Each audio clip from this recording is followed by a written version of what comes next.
بدترین عذاب عربوں پر آیا کھڑا ہے، سروں پر تنا ہوا ہے، بدترین۔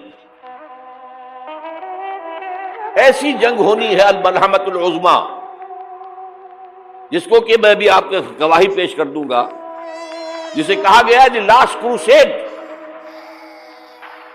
بش نے بھی کروسیڈ کا لفظ بول دیا تھا، پھر واپس لیا اس نے۔ نکل جاتی ہے جس کے منہ سے سچی بات مستی میں، فقیہ مصلحت بھی سے اور ہندے بادہ خار اچھا، کروسیڈ کہہ کر پھر واپس لیا۔ یہ کروسیڈ، اس کے اوپر جس قدر نقصان ہونا ہے عربوں کا، ایسی جنگ ہونی ہے الملحمۃ العظمیٰ، جسے کہا گیا ہے لاسٹ کروسیڈ۔ گریٹر اسرائیل بنے گا، یہ عراق، شام، اردن، سعودی عرب کا کچھ شمالی علاقہ، ترکی کا جنوبی علاقہ، مصر کا صحرائے سینا، اور اس کے ساتھ ہی جو بہترین اس کا زرخیز ترین علاقہ ڈیلٹا آف نائل، یہ سب یہودیوں کے قبضے میں جائے گا۔ اس کو حدیث میں کہا گیا الملحمۃ العظمیٰ۔ عیسائی 80 علم لے کر اے مسلمانوں تم پر حملہ آور ہوں گے، اور ہر علم کے نیچے 12,000 فوج ہوگی، 9.5 لاکھ فوج۔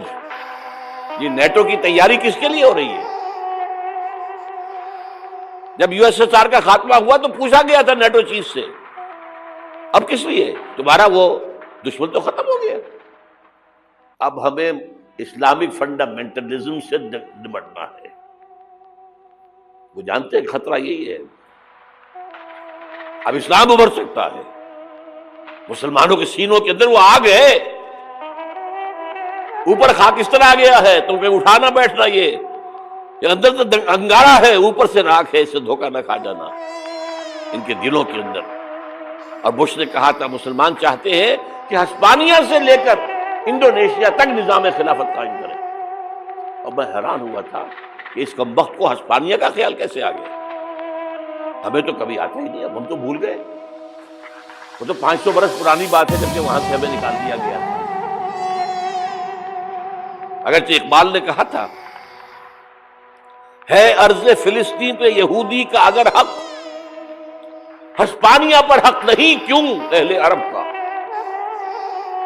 ہسپانیہ میں تو 800 سال حکومت کی مسلمانوں نے، اور ابھی 500 برس ہی گزرے ہیں نا۔ یہودی تو ارض مقدس سے 2000 سال نکالے گئے، انہیں لا کے آباد کیا گیا، عربوں کے سینے میں خنجر بھونک دیا گیا۔ وہ چھوٹا سا ملک جو چاہتا کرتا، کوئی پوچھنے والا نہیں۔ امریکہ جیسے اپنے بیٹے کی حفاظت کرے ویسے کرتا ہے۔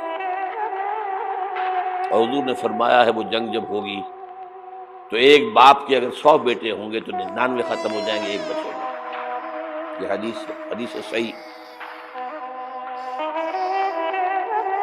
اور آپ نے فرمایا ویل للعرب من شر قد اقترب، عربوں کے لیے ہلاکت ہے، عربوں کے لیے بربادی ہے اس شر سے جو قریب آتی ہے۔ اور آج جس طرح انہوں نے ان کی تہذیب کو اختیار کر لیا، دبئی جا کر دیکھیے، بدترین مغربی معاشرہ جو ہے وہ دبئی کے اندر ہم نے قائم کر کے دکھا دیا۔ اب سعودی عرب اس راستے پر بڑھ رہا ہے۔